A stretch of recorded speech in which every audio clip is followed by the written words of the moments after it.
Hey, welcome to BJJ Mental Models, episode 19. I'm Steve Kwan. I'm Matt Kwan.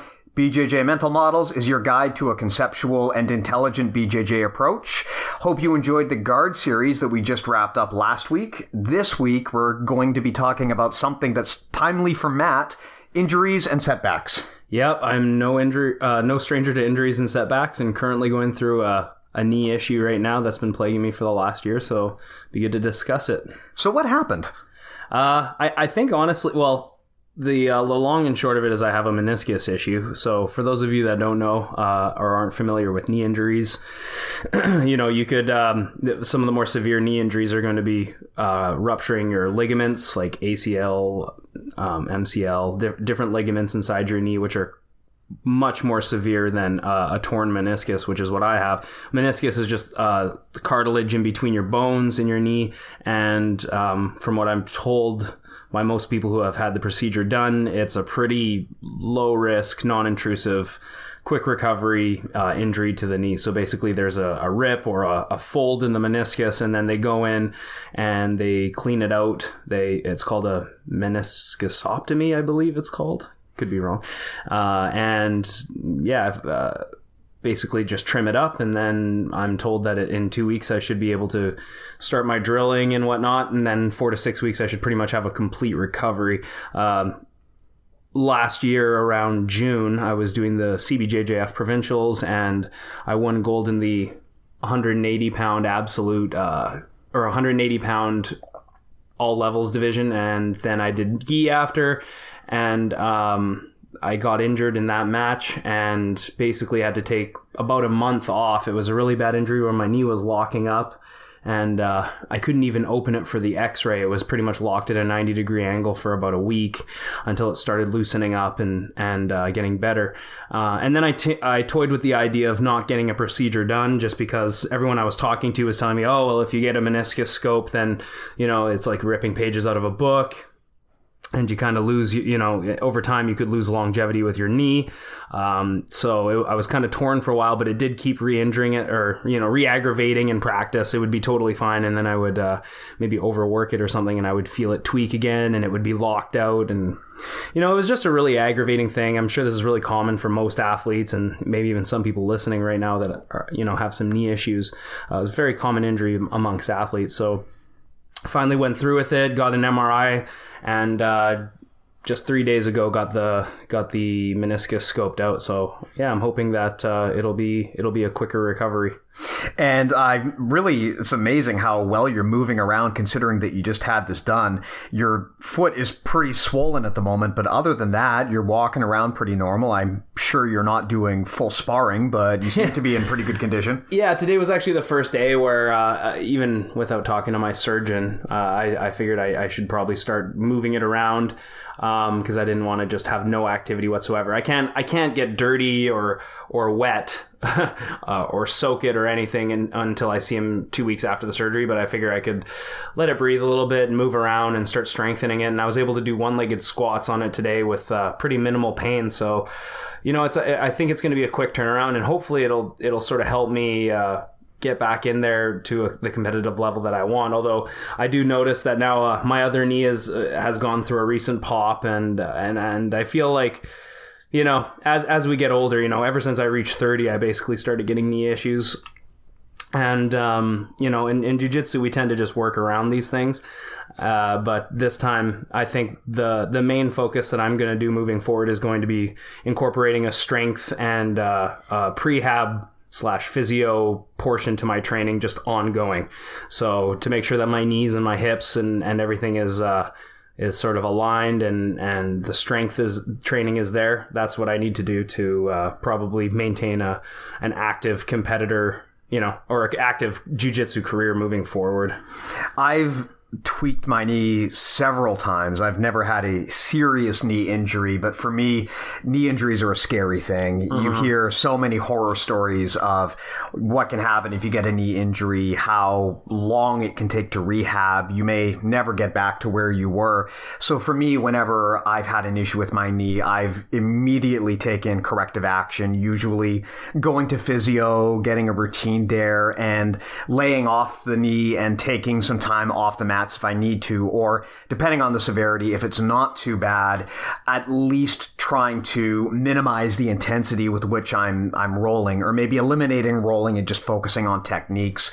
I think the mistake a lot of people make is their knee is bugging them and they try to just power through it, and then it just gets worse. And, for sure. Yeah, and knees, along with your neck, your back, your shoulders, these are the kind of injuries you don't want to just try to power through. Yeah, like a week before my surgery, I was like, man, my knee's feeling really good right now. Like I'm training pretty much 100%. Scrambling, and I'm never scrambling to the degree I used to, just because I'm afraid about folding my knee or whatever and maybe re-aggravating it again. So it has affected my mindset when I train and possibly even when I compete. But I know that it was never, there's always the possibility that I was going to re-aggravate it. So I'm hoping that the scope has sort of trimmed up whatever needs to be trimmed, and it's not going to get re-aggravated again. The people that I've spoke to that have had the procedure done, they say it's the best. They say that, with the way that they do it nowadays, it's very non-invasive, and your chances of recovery are extremely good. I know people that have had like 3 scopes on one knee, 2 scopes on the other. I know recently, I think it was Yoel Romero who was talking on the Joe Rogan podcast about how he had his meniscus completely removed, which to me sounds insane.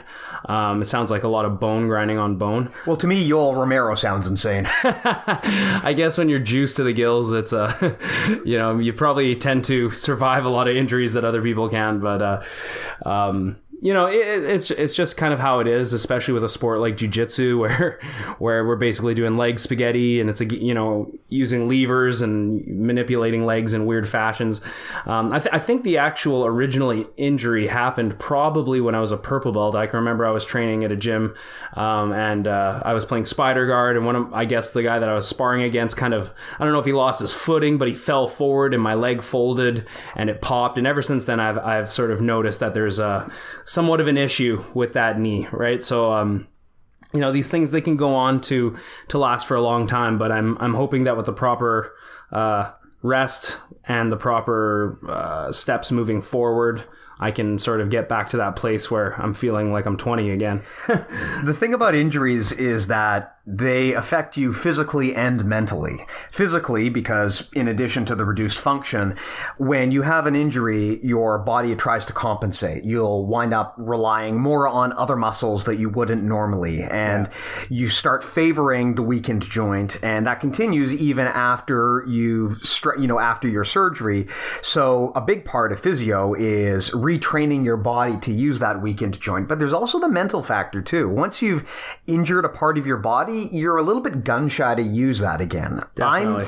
I've never been an explosive or athletic jiu-jitsu practitioner, but I'm a lot more cautious now than I used to be when I was younger. I never scramble now. I never do anything like that because I've just had too many learning experiences where trying to be fast and explosive can often lead to bad results. So there's a mental factor to that as well, where if you've had bad injury experiences, it can eventually create mental baggage. And then in addition to the physical rehab, there's a degree of mental rehab too. I remember a good example of this was GSP. When he blew out his knee in the UFC, he was gone for a long time, and there was a lot of talk about how, is he going to be the same guy that he still have it? Does he still have it? And even if he's able to physically do what he used to do, mentally, will he still be willing to do that power double? That was a big conversation back then. And that's really a thing. When you have an injury that takes you out of the game for a while, it creates a sense of fear in you that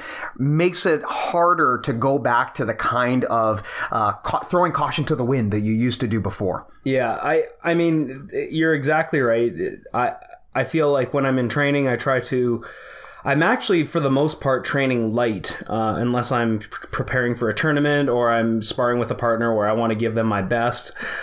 Generally, I try and actually limit the scrambling and limit the athleticism required. And I know that competing at a high level, you do have to use scrambles and you do have to use athleticism and speed. So it's definitely, I felt it in the last competition where, if I have to wrestle with this guy, does my knee have it in me to do that? I know that one of my goals moving forward after my last competition was I wanted to train with the SFU wrestling team more and build more of my wrestling, but my knee wasn't at a point where I felt like it could actually train at that level and stay uninjured. So, you know, it's always a mental game for you, and it's something that's it's challenging, you know, and it really does shape the way that you play the game differently from then on. I mean, anyone who's had an injury, especially a knee injury, or any injury for that matter in jiu-jitsu, but still wants to train, finds ways to play positions differently, chooses different guards,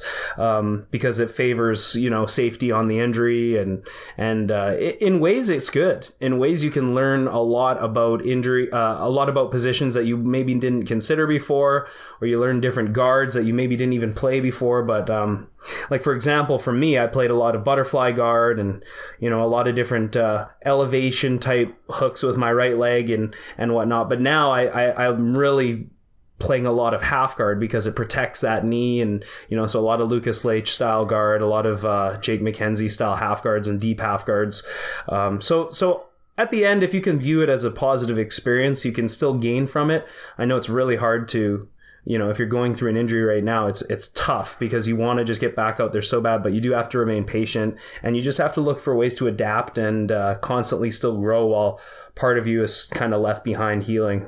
I think we talked earlier about training handicaps, the idea being that if there's an area of your game you want to work on, you can intentionally remove other areas of your game to focus on working that area. You know, so for example, if your back mount is really, really bad, then you can set up training scenarios where you get to focus on your back mount. And one of the ways that you can turn injury into a positive experience is by strategically using these kinds of training handicaps so that, okay, maybe if there's a part of your body that doesn't work the way it's supposed to temporarily, you can readjust and you can develop areas of your game that might be neglected, that don't require that part of the body. You know, a good example, like you said, with knee injuries, there are things you can do even with knee injuries. You can maybe try different guards that require less strain on the knee. You can try different types of motion. You can try moving maybe more slowly and deliberately. There are definitely options. I mean, and to a point that you brought up earlier regarding scrambles, I know that your professor, Rob, one of his sayings is that there's no such thing as a scramble, which is something that I kind of tend to agree with. My definition of a scramble is you are in a position or a scenario where you're not comfortable, you don't know what to do, and so your strategy is basically to use athleticism in lieu of technique. And that sounds like it's a bad thing, and a lot of the time it honestly is. You want to minimize that, but sometimes scrambling might be the only option you can pull out quickly enough to achieve your goals. For me, especially as a not particularly athletic guy, scrambling is something I always try to avoid. It's kind of the option of last resort. And I don't have any evidence to really cite this, but my feeling is that most injuries, or at least a lot of injuries, probably occur in the scramble. So a reason why it's in everyone's best interests to train and get acquainted with lots of different positions and get experience is because the more you know about jiu-jitsu and the more you're comfortable with, the less your need to scramble should be. And in that case, if you know what you're doing, it's less likely you're going to get injured. You know, for me, a lot of the time when I get injured, it's because I did something stupid. I was in a position that I'm not familiar with or I'm not comfortable with.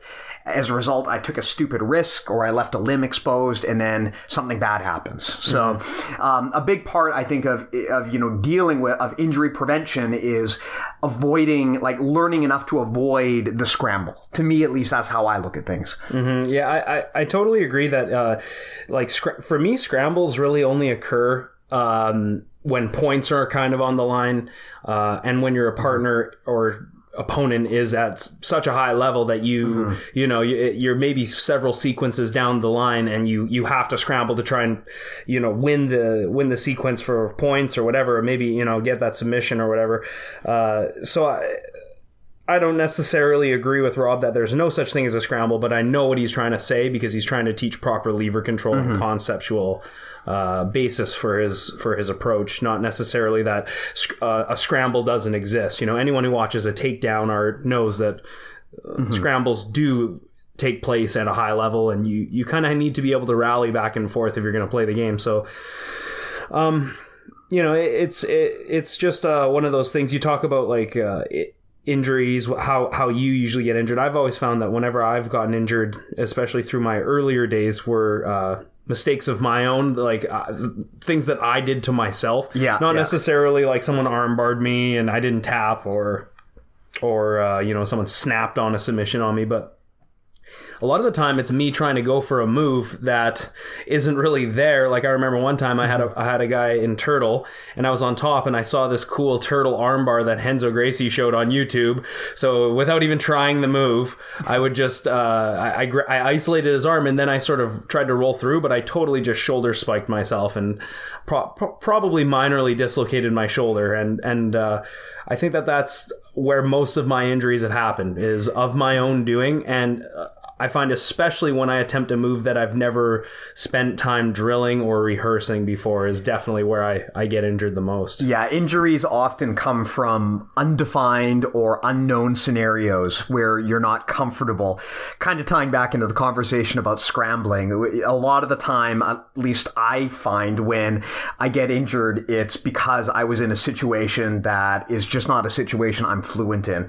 Really, when you're training and you're learning new situations in the gym, probably in your best interests to avoid trying to scramble, just because there's not really a big gain in racking up victories in the gym. But also, if we're working under the theory that that's where you are more likely to be injured, you're better off using that gym time to get comfortable with these scenarios rather than trying to use your athleticism and increase the risk level of injury.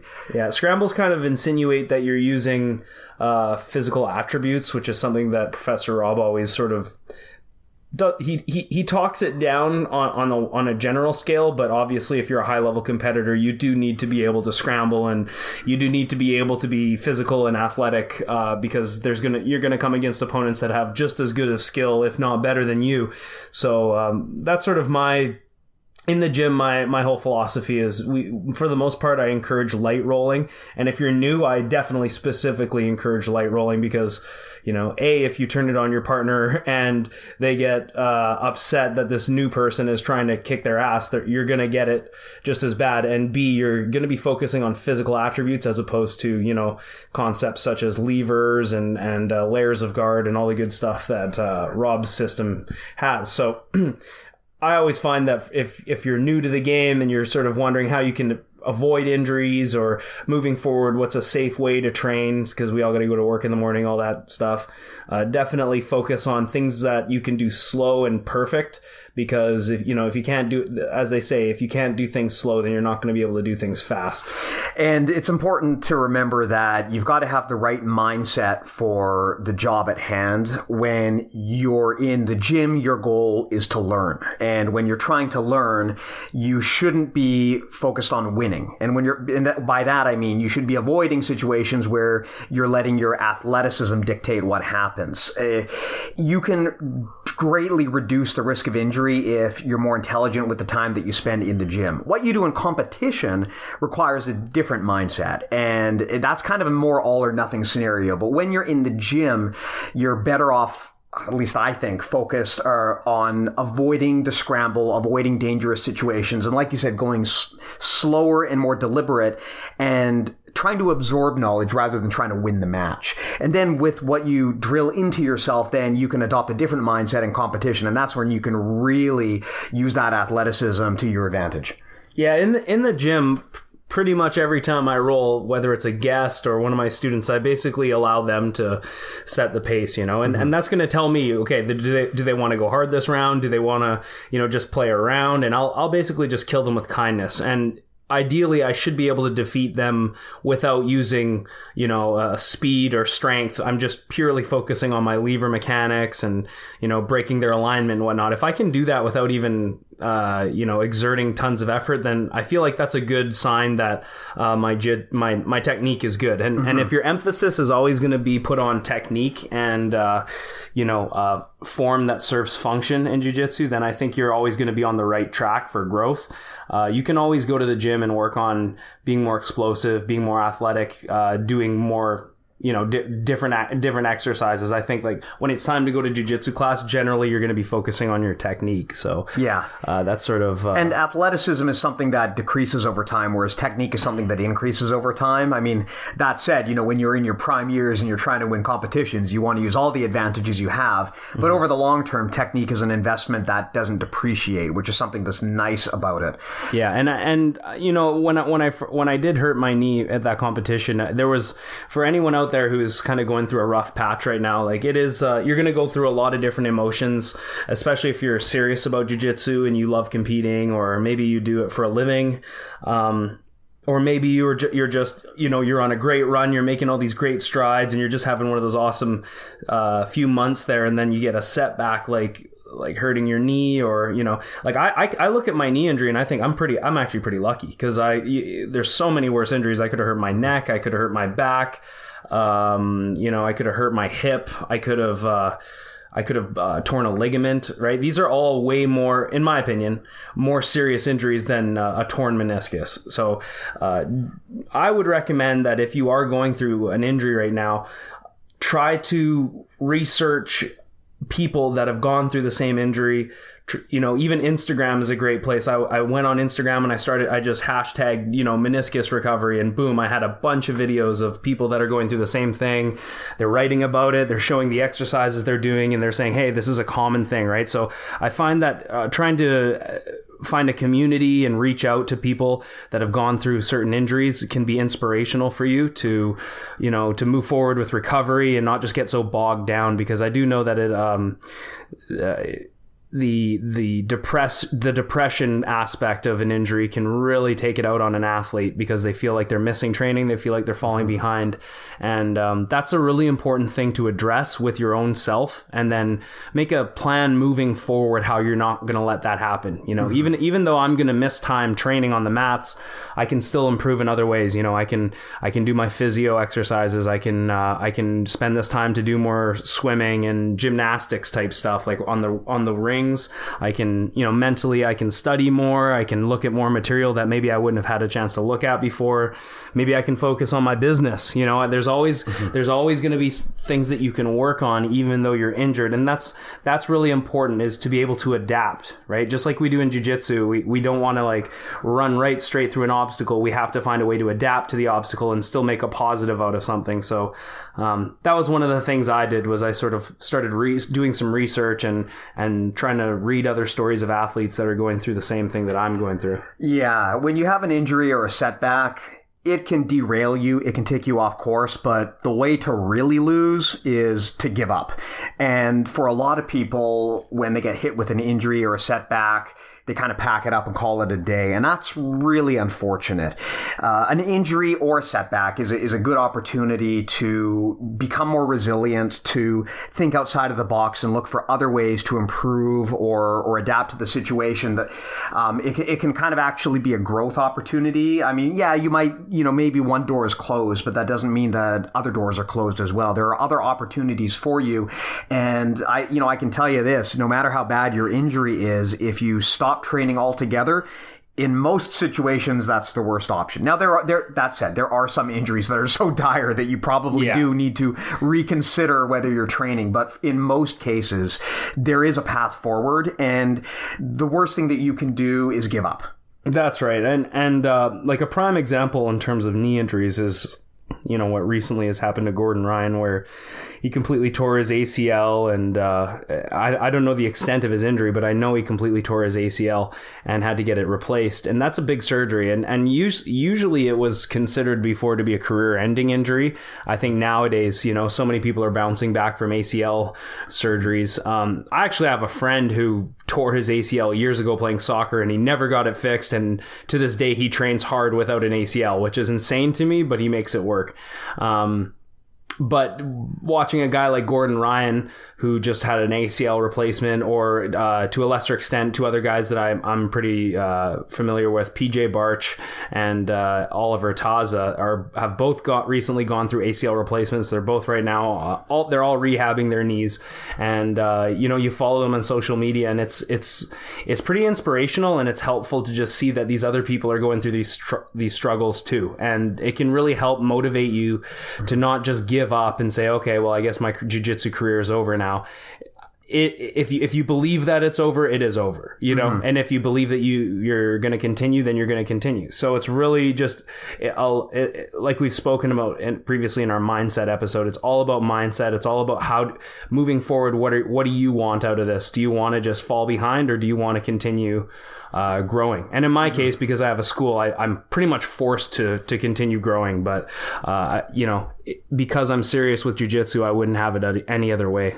Yeah, that's a good callback to when we talked about growth mindsets. And this is a perfect example of that. If you get injured and you lose some function in one of your limbs, you know, there's a few ways that you can handle that. One way is you can just accept that as a limitation and think of this as a fixed situation that you can do nothing about. But a far superior mindset is a growth mindset where you look for ways where you can continue to improve and evolve. And you definitely can. I mean, there are grapplers out there who are, you know, 70 plus years old. And man, if you can still be training at that age, clearly you've been adapting and evolving and changing and growing over the years and working around limitations. There's always ways to grow and evolve regardless of what you've been hit with. So it's, I think in a lot of ways, a big part of dealing with the injuries, you know, there's the mental aspect can be more daunting than the physical aspect. A personal example for me, probably the weirdest and scariest injury that I ever had. Matt, you might remember this. It's maybe a little bit of a graphic discussion, but back when I was, I think, a white belt, I was doing stand-up with a guy. And you know that any discussion that starts with white belts doing stand-up is not going to go well. So basically two white belts who, you know, are doing jiu-jitsu and definitely don't know judo. He zigged, I zagged, and I got an unclipped thumbnail right in the eye. When I went and took a look in the mirror, there was like a visible piece of my eye that was gone. Like it was the freakiest thing that has ever happened to me in my life. When I looked in the mirror and saw that a piece of my eye was missing, I almost passed out. Like it was just the freakiest thing. I couldn't see straight for about a week, maybe 2 weeks after that. Interestingly though, turned out to not be that big a deal. The eye actually heals back really, really quickly. And you know, I kind of got back to where I was, but psychologically that was terrifying for me, you know, because for a day or two there, I didn't know, is my vision permanently gone? What's going to happen here? You know, is this just that really kind of shook me, especially being a white belt, because, you know, you've got so much longer to go. There's so much you don't know. And then this happens to you. But I'm glad that, of course, I stuck through it, because so much has changed and I've learned so much since then. It would have been really bad for sure if I quit. My life would have gone in a completely different direction. So it's, you know, even in situations like that maybe are not, at the end of the day, not as scary as a bad knee injury, it's something that you want to keep in mind. You want to try to look towards the positive and look for ways to continue rather than looking for reasons why you have to quit. Yeah, and luck is definitely an aspect that we don't consider too. I think definitely a lot of it. Like I remember I've seen a guy in practice. It was a white belt going against a blue belt. The blue belt actually jumped guard on him when this was allowed, back when you could jump guard at white belt. And his leg completely folded, knee completely destroyed, never did jiu-jitsu again. So that's, I see stuff like that. It's like some of the saddest stuff that could happen, all because, you know, you weren't standing in the proper place. And that's why I'm a big advocate for getting rid of jumping guard, even though I know it is super effective in jiu-jitsu. Like I think it's one of the smartest ways to attack, actually, is flying guard jump. But definitely uncontrolled falling body weight is one of the scariest things. So a lot of the time I pull guard just because I want to limit the chance that I am going to get an injury related to someone jumping guard on me when I'm not ready for it or whatever. Yeah, you've got to know your body. You've got to know the kind of things that your body can do and probably shouldn't do. And this takes a degree of training to get comfortable with, but there's always going to be certain moves that just don't feel right for your body type. And you're really better off creating a strategy that takes you to places where you're comfortable being. For me, there are certain moves that I just try to stay away from. I mean, I'm not really the kind of guy who's going to, shoot a power double or something, because I've just had a lot of bad experiences with that. And I know that just is not my body type. But at the same time, I know there's people who have tremendous success with that. So you kind of have to go with what feels right to your own body. Yeah. Well, here's a funny story back when I think I was a blue belt. I had side control, or actually I had back exposure from the side control. I was trying to like chair sit this guy, even though I didn't know how to chair sit back then. And for all you white belts out there, this is why people don't like if if people call you spazzy or whatever, try to slow your game down. I was right behind him, and then without even thinking, he basically just spun as hard as he could into me, and his elbow smoked me in the nose, and then blood was running down my gi, and I ran to the washroom, and my nose was completely put off to the other side. So, and oddly enough, I was actually supposed to go to a doctor that day, and I was like, okay, well, I need to go to my doctor like right after this. So do I go there, and then he's gonna set my nose and it's gonna hurt, or should I just do it now? So I said, screw it. So I just put one thumb against the side of my nose. Oh no! Completely pushed it to the other side. It felt kind of like a beanbag stress ball getting shifted. It was really strange, but.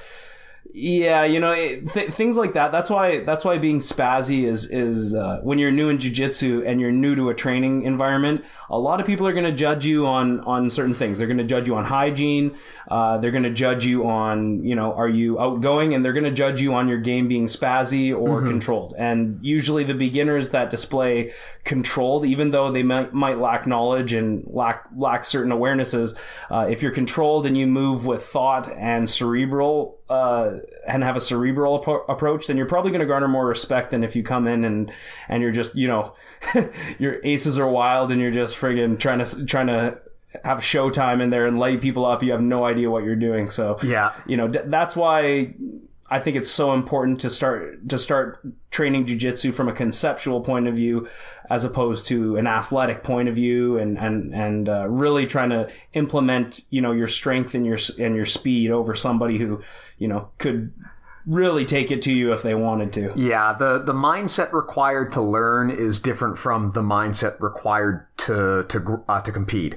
And you need to know when it's the right time to use which mindset. That's something that it takes a while to get used to. I know that when you're training for the first few times, especially at white belt level, it's scary and it's really hard to do anything but go into survival mode. But ultimately, that's the kind of thing that more senior belts are going to judge you on. Now, as someone who's more senior, one thing that I would suggest everyone remember is that I know there's no strikes in jiu-jitsu, and there's no strikes in jiu-jitsu, but that doesn't mean the new guy who just showed up that is rolling for the first time knows there's no strikes in jiu-jitsu. I had a situation one time where I was sparring with a guy, I think it was like his first class, and the guy was massive. I mean, he was like a former bodybuilder. He was like 300 something pounds, and I'm like like $160 at most.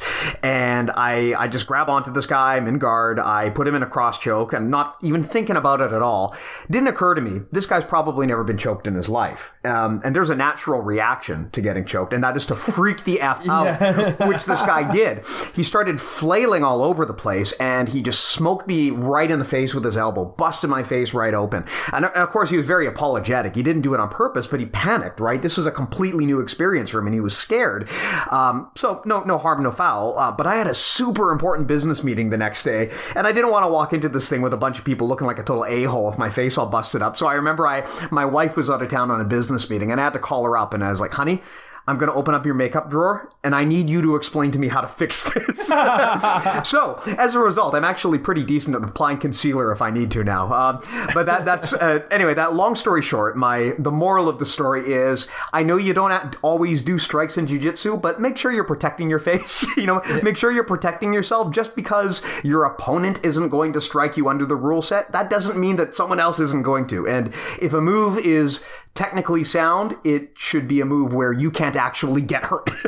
I mean, those are really good points. It's funny how we got over a decade experience, each of us, but someone that comes into a gym new might not know what they're expecting, and like you said, they just react, right? So, and we've all been that white belt who got choked for the first time and how horrible it felt. And yeah, sometimes maybe it is important to explain to people, this isn't a real fight. Like, don't freak out if someone's trying to choke you. But I've heard that story happen multiple times, just because the human reaction is to go into survival mode. It's a natural reaction. You can't really blame him. No, I didn't blame him at all. It was my fault for not understanding that would happen.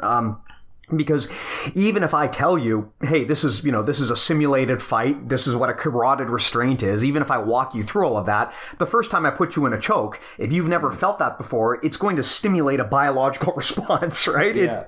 If you think about it, it's actually really weird that we've all been training enough that we're comfortable with people choking off the blood to our brains, right? That's really strange. Yeah. Some of us like it. Yeah. It takes people a long time to kind of learn to get comfortable with that. So something to bear in mind is, when it comes to avoiding injuries, a big part of that is understanding what kind of natural responses, especially untrained people, are going to throw your way. Also, one other thing I would suggest, don't ever get into like a toe hold fight. Like, seriously. If you're ever in the situation where you've got one guy in a toe hold and he's got you in a toe hold, or if it's a heel hook or something, like, in practice, that's probably a bad idea. I've had that go very sideways on me. Yeah, I feel like if you and your partner are extremely knowledgeable in braking mechanics, you tend to know when and where you're caught. But there's a large majority that doesn't understand the sensitivity involved with leg locks from the waist down.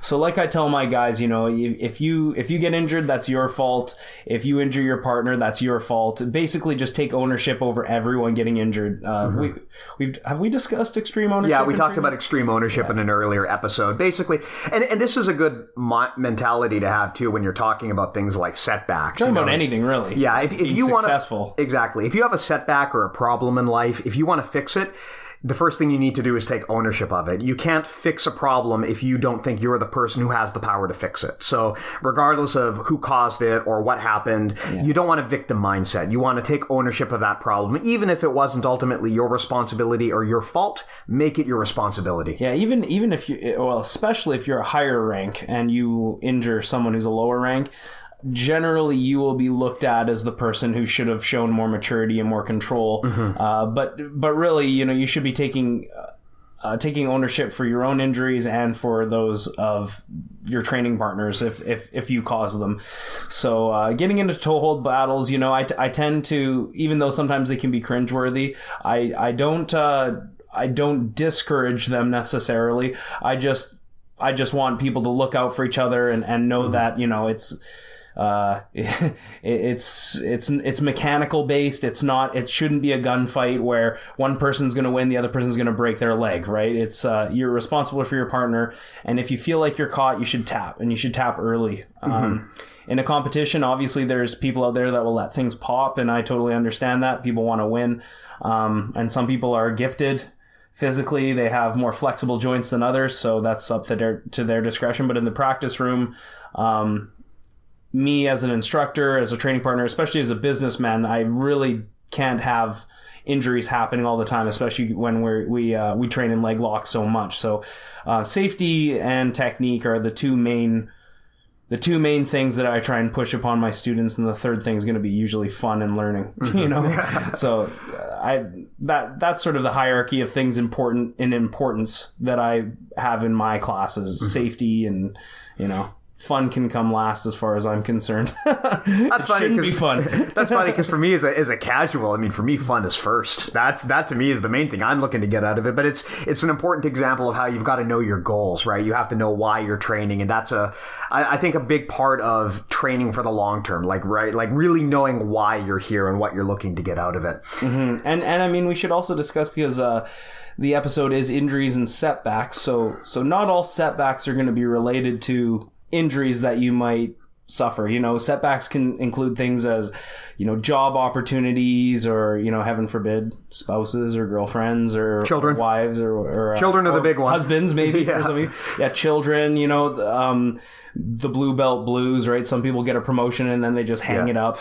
They get their blue belt and then they quit. We all know a few of them, right? So. I can say, man, I don't know about you, but for me, nothing is more demoralizing than having the blue belt. Because when you're a white belt, it's like you're a child, right? Like everything is new and exciting, and every day you learn something new, and you're meeting all of these cool new people, and it's like you feel like you're a badass because it's the first time you've done a martial art, and but then you get the blue belt. And when you're a white belt, getting the blue belt, seems like this insurmountably hard goal, which is funny actually looking back at it now. It's such a, it's totally not. But when you're a white belt, you look at these blue belts like they're like demigods. But once you get the blue belt, then a few things happen. Number one, a lot of the people that you came up with, they all leave, and then you might be the last man standing, right? Number two, you look forward and you realize that journey to white belt, that might have taken you, depending on your club, like probably 2 years or less.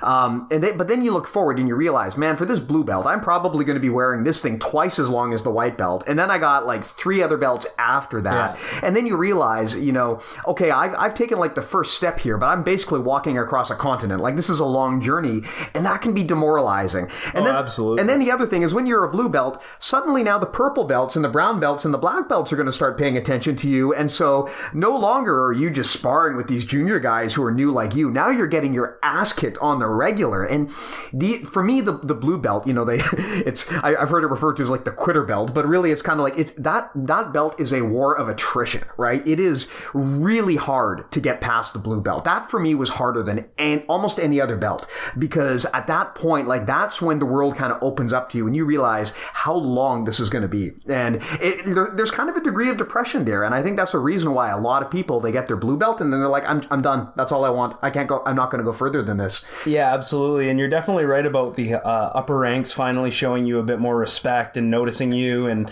well, I wouldn't say respect. It's more wrist locks than respect, honestly. Well, when I say respect, I mean, they acknowledge your existence. Yeah, attention, right? Usually by the time you get your blue belt, you can demonstrate some skill. So you will get guys of higher ranks sort of rolling with you more now that you've been a little bit tailored to your training environment.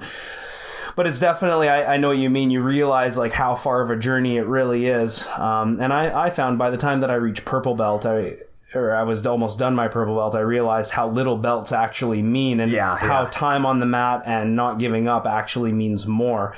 And when we're talking about setbacks, when I've had students that, had to move, and there's not much you can do about that. When a student has to move, I just hope that they continue their journey somewhere else and they make that a priority. But things like having kids or, having kids is a beautiful reason to miss BJJ, even though you should still make jiu-jitsu a priority in your life. But having a girlfriend maybe that doesn't understand, that you want to train and you want to make jiu-jitsu a big part of your life, that's the biggest heartbreaker for me, because that is, at least if you have kids, that's, those are obligations that you really truly are obligated to. If you have someone in your life that doesn't understand your training desires and the need that you have to train jiu-jitsu, I think that's really unfortunate. And they might not be even the person that you want to be with. The last thing you want is to have a partner that you resent because they're stopping you from doing something that you love. Yeah, I think like anything in life with jiu-jitsu, it's a big amount of your time over a long time that you're going to have to spend doing this. And you have to have a really honest conversation with yourself about what this means to you and where it fits in terms of priority. And you need to understand that if it's not top priority for you, if it's not even like top 5 or top 10, that is totally okay. No one can tell you what your priorities should be in life, but you should make that decision for yourself and you should enforce that decision. And it's totally fine if something happens that forces you to change track. But if jiu-jitsu does remain a priority for you, eventually you should try to find a way to get back on track. I mean, we've all taken breaks at some point, especially like I took a year and a half off when I had my daughter. We've all done it where we've taken time off. But if jiu-jitsu really is a priority, then you should find a way back. It's very easy to give up on things because changing your routine is hard, right? Jiu-jitsu is intimidating, and we all remember that when we started. It's super intimidating. And if you've been gone for a while and then it gets very intimidating again. I think it's harder to come back from a long absence than it is to show up for the first time. Because when you show up for the first time, it's intimidating, but no one has beginner's mind. Yeah, but you have beginner's mind, but also no one has any expectations of you. Whereas when you come back after if you've been gone for a while, then you not only is it a new scary scenario, but you also have to deal with people chastising you because you were gone for so long. Yeah, you used to be good. Hey, you used to beat the crap out out of Yeah. me. Now I can take it to you, right? Exactly. You'll And always have guys measuring themselves against what you used to be. yeah, and that's where beginner's mind comes into play, right? I mean, whenever you have a situation where you have to take time off, it's almost like hitting the reset button. And, your skill level is going to hit the reset button for sure. You have to make sure your brain also hits the reset button, because if you come in with ego, I mean, your ego is probably going to prevent you from coming in the first place, honestly. Although I think you're much better now than when you left. Thank you. Mostly because you stopped going for Ezekiel's and you practice alignment now. Ezekiel's are the ultimate alignment. I mean, what could be more aligned than like popping the guy's head off with your sleeve? That is the ultimate submission. Fun story. One time I was training with Steve, and I think I've always been more of the athletic one. Like I grew up playing a lot more sports than Steve, but Oh, I won't dispute it. I'm a computer nerd, man. let's just say Steve had a reputation for going for chokes from not good positions. I can remember one time I was rolling with him, and we're always keeping it light, playing around. I mounted him, and then he put I think it was a cross choke on me or some kind of Ezekiel. And anyways, I thought, oh, I'm gonna armbar him right now. Like this is I got him, and I was trying so hard to posture up. I'm like, I can't posture up right now. I'm stuck here. And 2 seconds later, I had to tap out while I had you mounted. And a bunch of people saw, and it was really embarrassing for me. I'll never forget that. Nothing is more embarrassing than being submitted by an inferior opponent from an inferior position. Yeah. I remember, I think a lot of our listeners probably actually know exactly who I'm talking about, but I was sparring with a really good MMA fighter one time who's a lot bigger than me, and he mounted me, and I Ezekiel'd him from bottom out, and he looked me straight in the eyes and said, "I'm not going to tap," and then he passed out. That's essentially what happened to me, except I have way too much pride to pass out right in front of you, and because I'm afraid that I'm going to piss myself. It's one of my biggest fears that I'm going to soil myself in a competition, I just always tap. It's a self-defense mechanism. It's like a skunk, right? I mean, or an octopus. Yeah, I think we've talked about this earlier. Like, there is no rule saying that you cannot fart in your opponent's face to get out. I've had that happen before, and it is devastating. Anyway, back on topic. So I think that, yeah, when you've been gone for a long time, you've got to kind of learn to put your ego on the shelf, and you've got to understand that your ego is going to make it hard for you to come back.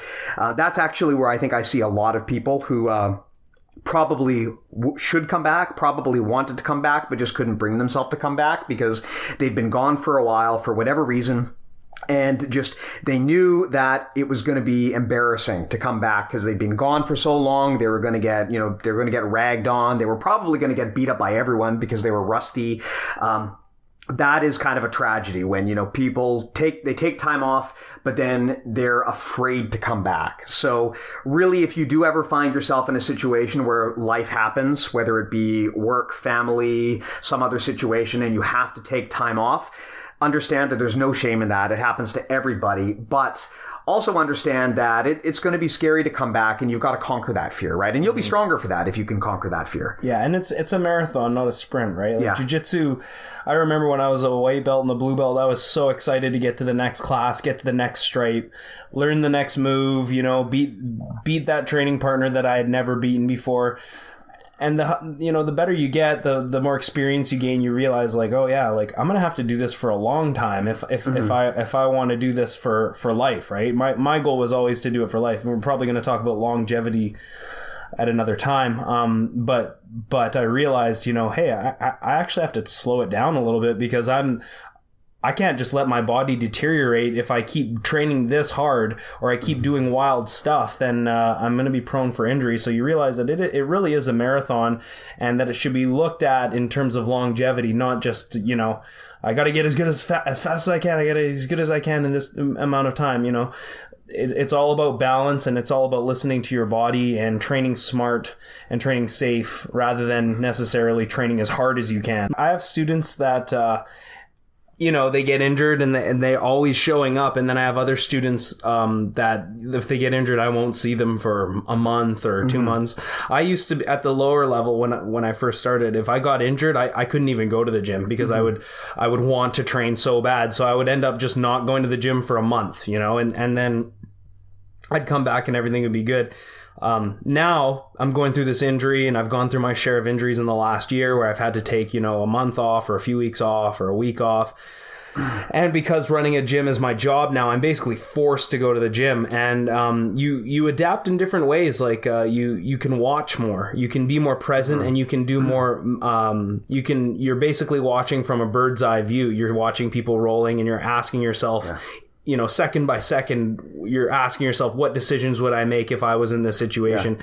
Yeah. It's a really important part of our training and exercising our mind that we don't really think about, and that's constantly watching, right? And sometimes when we're training and we're rolling 10 rounds and you're just, the rounds go by so fast, and before you know it, practice is over. You don't really get a chance to watch and sort of see things from a perspective,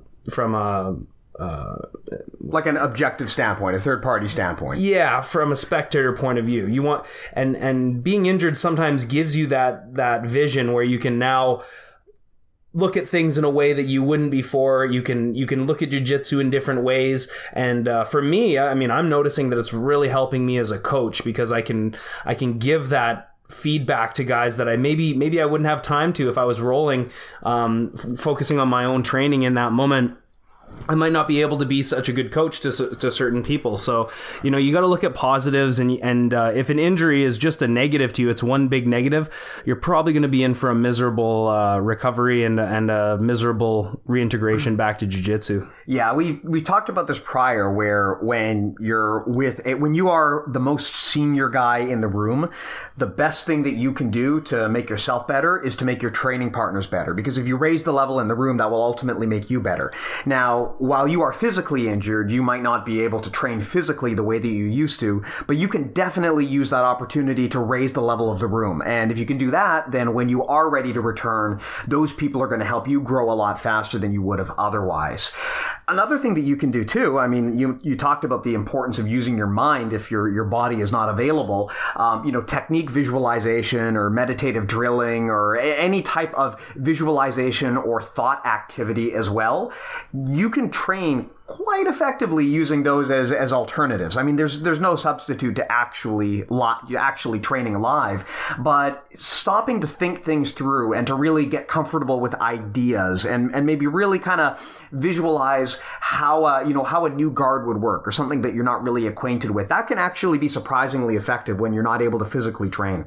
Mm-hmm. And of course, on the physical aspect, things that I would never do before, like I never used to do strength and conditioning. I would never focus on like my, give my body the proper attention that I would need to keep it aligned to do prehab and things like that. But now it's really in my mind that I have to keep my body at a state that is going to give me longevity and going to let me train the way I want. So I'm really trying to make the prehab happen. I'm trying to make the physio happen, and all the things that I kind of just would do jiu-jitsu instead of. Now they're a real goal moving forward for me. And I think that as we get older, we basically don't have a choice. Especially if we're going to be serious about jiu-jitsu, we have to really look at our body as a vehicle, and treat the vehicle properly, and that involves feeding it properly and doing the proper maintenance and whatnot. Does that include oil checking? Oh yeah.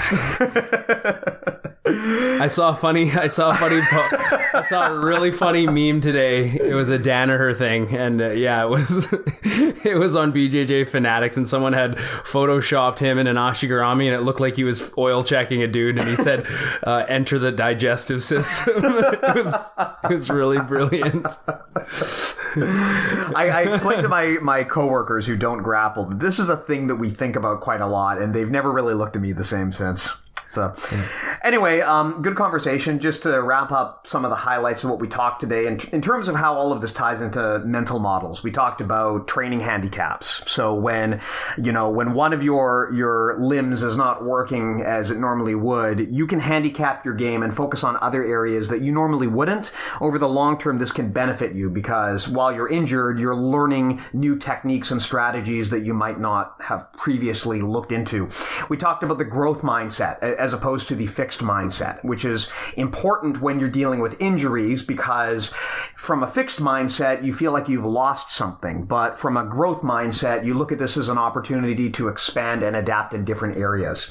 We talked about extreme ownership, meaning taking ownership of everything that happens in your life, whether it was technically your fault or not, because you cannot fix things and improve things unless you take responsibility for them.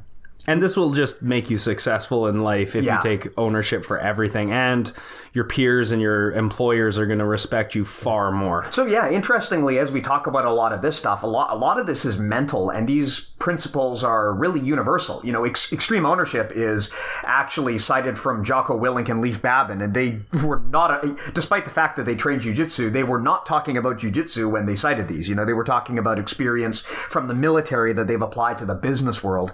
So a lot of these principles are pretty universal. We talked about beginner's mind, meaning that from any scenario you want, regardless of your level of experience, you want to approach things with the mindset of a humble beginner and be willing to learn and be ready to be humbled, especially important if you're returning after a long layoff. We talked about consistency, how continuous long-term performance and just showing up is far more important than, bursts of brilliance. This is critical over the long term because injuries and setbacks are inevitable, and that consistency is the thing that separates black belts and long-term grapplers from everyone else. And we talked about technique visualization or meditative drilling, meaning, if your body is not able to train, that does not mean your mind cannot train. That's always an alternative if you're physically injured.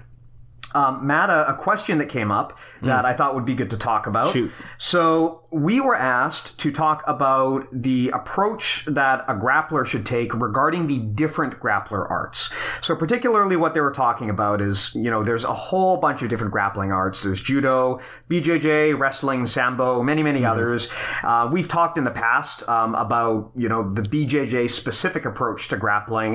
In particular, how some things like takedowns are not really incentivized in BJJ. They're obviously incredibly powerful and important, but due to this rule set that we operate under, they're kind of just disregarded in Jiu-Jitsu. So we were asked to talk about, what our thoughts are on a universal grappler approach. What do we think is the best way to move forward when you've got all of these different arts that have different strategies for grappling? Yeah, I mean, really it comes down to rule set and the environment that you're in. So if you're a competitor, then the rule set is going to dictate what kind of a grappler you are generally. For me, I do know some takedowns. I know judo. I know how to wrestle, but I rarely use it because I know of takedowns. I mean, I know them, but it's not a big part of my competition game. Mainly because I want to reduce risk of injury. I'm more confident in my guard, and I feel like my chances of winning are better if I pull guard. So most of the time, if you fight me, probably going to pull guard on you. But definitely, that doesn't mean that I discourage people from learning takedowns. In fact, I definitely encourage that you at least have a few in your back pocket in different directions. Right, a forward throw, a backward throw.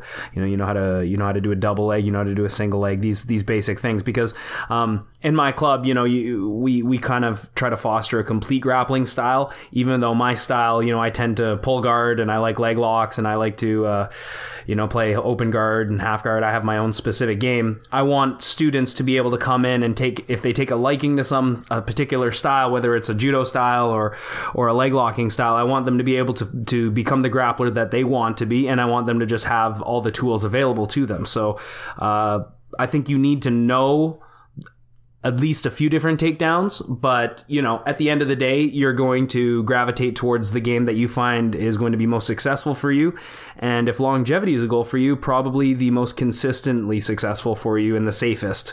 And that's why I tend to be more reliant in my guard and put more time into my guard than on my top game. Yeah, from my perspective, I think that you never want to turn down knowledge. You always want to be receptive to new ideas and actively look for new ideas. And that means that you should at least, as you said, Matt, spend some cursory time exploring takedowns, even if that's not your bag. And I would say also, at the bare minimum, familiarize yourself with what these other arts offer, because they do have different goals. But that said, there could be things there that are worth knowing. There's a concept called connective thinking, which basically says that a lot of the time the big breakthroughs that happen are not because someone created a totally new, innovative thought that no one had ever had before, but because people took two things that never connected and they found a way to tie them together. And that's really what jiu-jitsu is, if you think about it. Because jiu-jitsu takes all, you're asking about other grappling arts. Jiu-Jitsu is just judo in slightly changed, right? That's all it is. Yeah, well, I just look at Brazilian Jiu-Jitsu as grappling from all different arts that works. And there is sort of not quite unified, but there's a general unified rule set. You can pull guard and you're fighting to submission and whatnot. But there's a general overall rule set, and it takes, if something's effective from another martial art, jiu-jitsu will eventually absorb it. It will become part of jiu-jitsu. That's why you see, wrestling, you see judo, you see leg locks. A question that I commonly get asked is, what do you think of catch wrestling? And my honest opinion is that I've seen certain things and been caught with certain things that do work. But I'm skeptical about it still, because it's not always conceptually sound. It doesn't always follow the posture, structure, base, frames, levers, wedges concepts, and you don't see it consistently work at a high level. So things like slicers, even though I will tap to a slicer, you don't see slicers happen at a high level. Certain different catch moves that are, strength related, sometimes you think, that wouldn't work on me, but then you'll see Josh Barnett tap Dean Lister out with a rib crank or a rib crush or whatever. So conceptually, my personal opinion is that catch wrestling is probably not as technically sound as jiu-jitsu. I know I might be pissing some people off there, but you can't deny that it does work sometimes, and you can't deny that it's dangerous and needs to be respected. And besides catch wrestling, I mean, the best thing about catch wrestling is that it is the underwear. Well, that too. I was going to say it is very closely related to pro wrestling, which is, of course, the ultimate grappling. I mean, who was it? Bruce Lee? Who I could be quoting that wrong. Bruce I know Lee. exactly. He said, take whatever works, or use whatever works, discard what doesn't. Yeah. So butchering that quote. The quote was something like, what was it? Absorb what is useful, discard what is not, add what is uniquely your own. It was something like that, and it was, I think, probably Bruce Lee who said. I think it's a brilliant quote, right? Yeah. And I think another thing... It works for everything. Yeah, it does. And I think another thing that matters a lot is understanding what your goals are. If your goal is to be a competitive, high-level jiu-jitsu grappler, then you got to make sure that what you do works within the rules. Yeah. But that said, if your goal is self-defense, then the situation changes quite a bit. If your goal is just to have fun in the gym, then your situation changes quite a bit. So you have to ask yourself first, what do you want out of this? I mean, for me, for example, I just train for fun. But that said, I want to know how to defend myself. So for me, when I am looking at a new technique or I'm looking at a new strategy, I have to ask myself, is this realistic for self-defense? Is this safe for me to do? Or does it expose myself to some degree of injury? And does it work against opponents of basically all body types? Those are my big factors. Now, that may not be the same if you're a gi grappler who only competes in tournaments against people the same weight class, right? It's going to be very dependent on what your goals are. And the first thing that you have to know is, what are your goals? And that's going to kind of dictate to you how you would answer a question like this about a universal grappling approach. Yeah, if you only do the gi, you probably don't need to learn leg locks or heel hooks, which I find is really disappointing. But I do think, though, back to connective thinking, you absolutely should, because someone else is going to innovate there, and eventually they're going to find a way to get you. For sure. Or if IBJJF just makes it legal for you to do heel hooks in the gi for some reason, right? Or if you're a judoka, you really don't need to spend a lot of emphasis on newaza, because the rules if you can get Ippon, then you win. So again, your goals will change.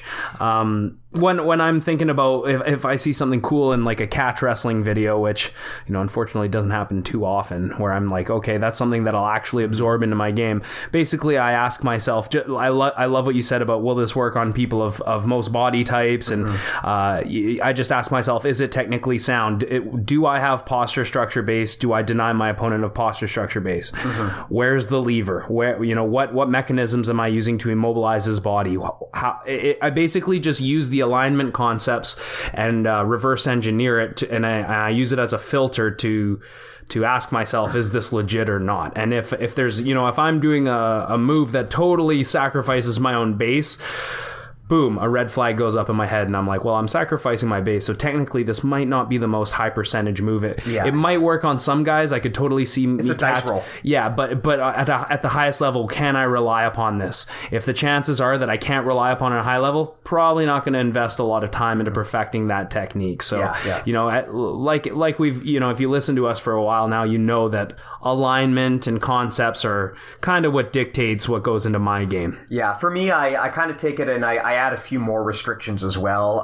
When I'm looking for techniques, I don't really care exactly what art it came from, but I'm okay with techniques that leverage the gi, although I prefer not to use techniques that are like so dependent on the gi that they would never work in a real fight. Like I will grab the collar and the lapel and I will use that, but things like spider guard are just not really for me. First of all, because I find it incredibly hard to apply against larger guys, but also because it's just not really applicable for self-defense.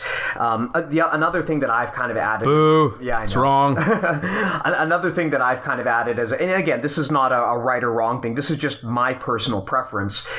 Knowing that I am usually giving up a lot of size, I try to really follow onto the principle of isolating a single target. We've talked about this before, which is that, if you can apply maximal pressure onto a single lever, a lot of the time that's going to be stronger than trying to do it on two levers at once. So the textbook example of this is like, if I try to triangle you, I have to contend with your head and your arm. And against a big guy, that's really hard to do. Whereas if I armbar or omoplata you, I'm only dealing with one lever. And I find as a smaller guy, I can put a lot more pressure on a single limb than I can if that pressure is split across two. That is far from a universal rule, and that is not something that everyone agrees with. I mean, a lot of people are content to do triangles, but for me, I understand that there is kind of a size threshold with triangles where at a certain point it's just hard for a smaller person to apply enough control to get against someone's arm and their head to be able to control them from a triangle. Like there's a certain point where at some point that strategy just doesn't become effective anymore. Yeah. So for different body types, you prepare yourself, you have other tools to implement against someone where they're, you're not the same size. Exactly. Yeah, exactly. So I mean, it's kind of like it ties back to self-defense and safety. Right? I understand that against bigger body types, I have to maybe pull out different things from the toolbox than things I would do against someone my own size. Well, cool. Fantastic chat. Just a side note, guys, like I am going through this this recovery right now, and I'm hoping for a speedy recovery. But if any of you guys are going through injuries right now and you want to share your story, or you have a question for us, or you have something interesting to say that's whatever BJJ or injury related, we'd love to hear from you guys. Please keep the comments and questions coming, because it does add value to the show, and thank you for listening. Yeah, absolutely. Thank you so much. And tying on to that, in terms of the feedback that we receive, a significant amount of the questions that we get center around things like, how do you play this game for the long term, or how do you deal with injuries or recovery? So this is something that has definitely attracted people's attention. If you do have a story you want to share, or any questions, or anything particular that you want to add, please do feel free to share it. We'd love to discuss it in future episodes. So thanks again. We really appreciate you taking the time to listen to us. Bye-bye for now.